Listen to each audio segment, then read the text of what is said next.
And welcome my dear friends, my name is Mol Kakadiya. हमने अगले 2 video बनाए थे। 7 habits of highly effective people a book है जो स्टीफन कोवी के द्वारा लिखी गई हुई, और इस बुक में हमने सारी हैबिट्स की बात की थी। अब 2 हैबिट्स बाकी है, तो हम 2 हैबिट्स की बात करेंगे। ये तीनों वीडियो हमेशा वो लोग भी देखिएगा जिनको ज़िंदगी में कुछ अपने छोटे से गोल हो या अपने बड़े से बड़े गोल हो, ये अपने अचीव करना चाहेंगे, तो ये गोल हमेशा देखिए, वीडियो है और देखिएगा, ठीक है। चलो तो बात शुरू करते हैं। तो ये छठी हैबिट्स है कि पहले किसी को समझे, उसको बाद उसको समझाने का प्रयास करें। मैं आपको आसान भाषा में समझाता हूँ। मानो कोई एक दुकानदार है, ठीक है, मानो कपड़े बेच रहा है, कुछ भी बेच रहा है, मानो एक दुकानदार है, ठीक है। तो वो पहले क्या कहेगा, हमारी दुकान में ये मिल रहा है, ऐसा नहीं कहेगा। क्या करना चाहिए उस दुकानदार को जो अपने कस्टमर को लाना चाहता है, अपने कस्टमर को कुछ बेचना चाहता है, तो क्या करेंगे कि पहले अपने कस्टमर की जो ज़रूरियात है उसको समझेगा, ठीक है। उसकी ज़रूरियात बिना समझे बिना वो कुछ भी उसके सामने पेश कर देगा, वो कभी काम नहीं करेगा, वो कभी कुछ नहीं लेगा, ठीक है, और वो कस्टमर परेशान होकर चला जाएगा। तो क्या करना है कि पहले वो जो दुकानदार है, जो ओनर है दुकान का, वो समझेगा कि कस्टमर को क्या चाहिए। मतलब कि पहले सामने वाले को समझो फिर उसको समझाओ, ठीक है। मतलब पहले कस्टमर को समझेगा, कस्टमर कहेगा मुझे ऐसे ऐसे चीज़ें चाहिए, ठीक है, तो वो ऐसी ऐसी ही चीज़ें बताएगा।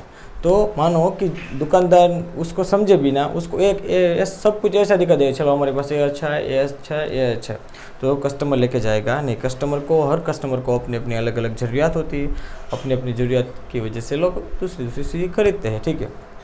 तो पहले लोगों को समझे फिर उसको समझाने का प्रयास करें, ठीक है। तो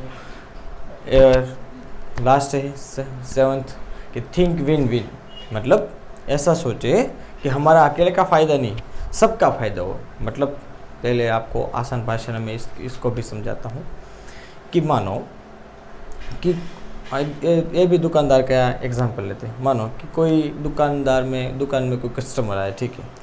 तो मानो कि कस्टमर को ज़रूरियात ही है कि ऐसी चीज़ लेनी है, मानो कुछ भी उसको इमरजेंसी वो आपके पास से लेना चाहता है, कोई भी दुकान खुली नहीं, आपके पास ही लेना चाहता है, ठीक है, और उसको लेना पड़ रहा है, वो आपको नहीं जानता, पर आपको उसकी इमरजेंसी की वजह से कभी जब कोई दुकान नहीं खुली हो तो आपके पास ही उसको आना पड़ेगा। ऐसा हुआ है एक बार।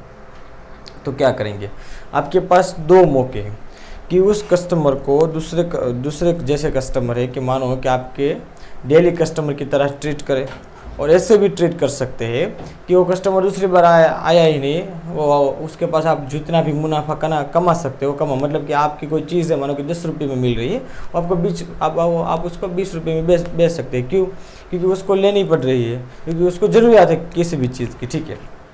तो ये 2 वजह है, ठीक है, 2 तरीके हैं आप अपने उससे पास पैसे कमा सकते हैं। मानो कि आपने उससे ज़्यादा मुनाफा की लालच में क्या किया कि भाई आपने ऐसा कर दिया कि ऐसा सोच रहे कि भाई दूसरी बार आएगा ही नहीं, ठीक है, मानो कि चला जाएगा, फिर इसके पास ज़्यादा से ज़्यादा मुनाफा कमा लेता हूँ। तो क्या करेंगे आप, जो चीज़ की जो प्राइस है उससे 2 गुना या 3 गुना बढ़ा के आप उसको बेच देंगे, वो लेकर चला भी जाएगा, आपको पैसे दे देगा, पर वो दूसरी बार चाहेगा ना, फिर भी दूसरी बार उसको आना है ना, फिर भी आपके यहाँ नहीं आएगा, क्योंकि आपने उसके साथ चीट किया है, ठीक है।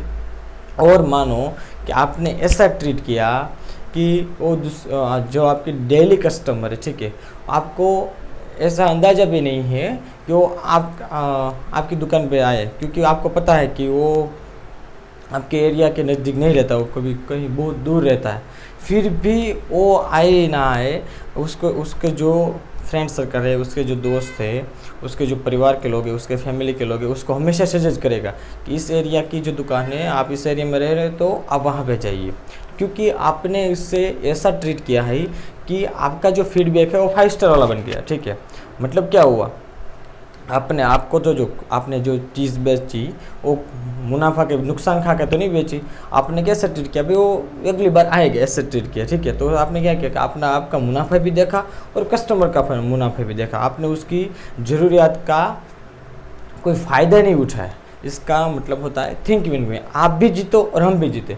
जो इंसान कंपनी हो या कहीं भी हो, और अकेला ऐसा समझे कि मैं ही जीतूंगा, अकेला ही मैं ही जीतना चाहता हूँ, तो आगे तक नहीं चल पाएगा, उसका घोड़ा थोड़े थोड़े रन करके रुक जाएगा। देखो स्टूडेंट की लाइफ में भी ऐसा होता है।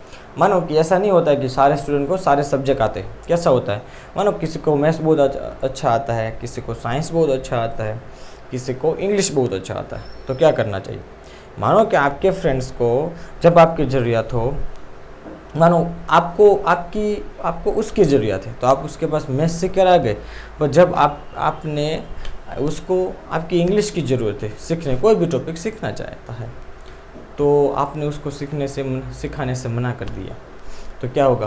क्या आप सोच सकते हो कि वो आपको दूसरी बार मैथ्स सिखाएगा? नहीं सिखाएगा, जाहिर सी बात है नहीं सिखाएगा। तो आपका एक बार फ़ायदा हुआ कि आपको उसको सिखाना नहीं पड़ा, मतलब कि आपने उसकी हेल्प नहीं की, आपकी लेजीनेस वजह से, आपको किसी भी कोई कारण की वजह से। पर हुआ क्या, आपने अकेले का फ़ायदा ही देखा, उसका फ़ायदा नहीं देखा। तो क्या हुआ कि जब आपको किसी भी तरह की मैथ्स की प्रॉब्लम हो, तो आपके पास के वो जरिया ख़त्म हो गया। ठीक है, मतलब आपकी ज़रूरत भी पूरी हो और हमारी ज़रूरत भी पूरी हो, आप भी जीते और हम भी जीते। ठीक है, ऐसे हर जगह पे होता है।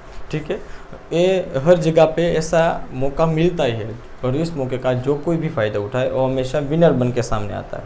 ठीक है, तो इस 7 हैबिट्स से अपने जीवन में ऐसे बिठा लो कि जैसे कोई आपकी डेली रूटीन हो, तो आप हमेशा आप किसी भी गोल को अचीव करने में बहुत ही आसानी होगी। ठीक है, और हर एक गोल को अपने जो बिजनेस से, अपनी जो स्टडी है और अपने जो काम है उसमें कैसे इम्प्लीमेंट करें, उससे हमेशा फोकस कीजिएगा। ठीक है, thank you very much for watching this video, subscribe our channel, thank you very much.